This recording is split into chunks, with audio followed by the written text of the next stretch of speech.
Hai kawan-kawan. Hari ini kita nak membincangkan tentang jadual perkara unsur. Mari mulakan dengan sejarah perkembangan jadual perkara unsur.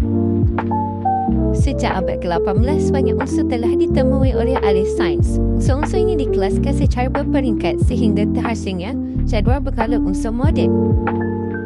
Ahli sains yang pertama iaitu Antoine Lavoisier pada tahun 1743 hingga 1794. Beliau telah mengelaskan unsur-unsur kepada 4 kumpulan utama berdasarkan sifat kimia yang sama.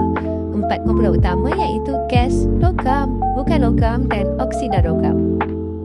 Seterusnya adalah Johann W. Dobereiner pada tahun 1780 hingga 1849. Beliau telah membahagikan unsur-unsur yang mempunyai sifat kimia yang sama kepada 3 kumpulan yang dinamakan triad. Selain itu, beliau mendapati jisim elektroreaktif unsur kedua dalam suatu triad adalah purata jisim elektroreaktif unsur pertama dan ketiga dalam triad itu. Akhir sekali, beliau menemukan hubungan antara jisim elektroreaktif unsur dalam setiap triad. Seterusnya adalah John Lenz pada tahun 1837 hingga 1898. Beliau menyusun unsur mengikut tertib pertambahan jisim atom. Beliau memperkenalkan hukum Octave iaitu beliau mendapati sifat kimia yang sama berulang pada setiap unsur ke-8. Beliau juga merupakan ahli kimia pertama yang menemukan kewujudan corak berkala bagi unsur-unsur. Bagi Dr. Mengele pula pada tahun 1830 hingga 1895, beliau memplotkan graf isi padu atom unsur melawan jisim atom unsur.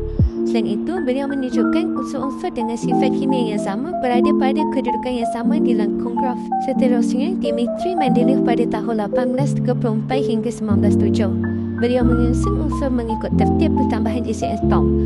Unsur yang mempunyai sifat kimia serupa disusun dalam lajur mendekat yang sama. Akhir sekali, beliau meninggalkan ruang kosong bagi unsur-unsur yang belum ditemui. Ahli kimia yang terakhir iaitu Harry Moseley pada tahun 1887 hingga 1915 menemui hubungan antara spektrum sinar X dengan nombor proton. Selain itu, menemukan konsep nombor proton dan bukannya jisim atom. Akhir sekali, beliau menyusun unsur-unsur dalam jadual berkala unsur mengikut tertib nombor proton yang menaik. Sebelum penutupan video, mari kita lihat tentang penambahan unsur baharu. Beberapa unsur baru telah ditemui dan dimasukkan ke dalam kala 7, iaitu nihonium, moscovium, tennessine dan organizing.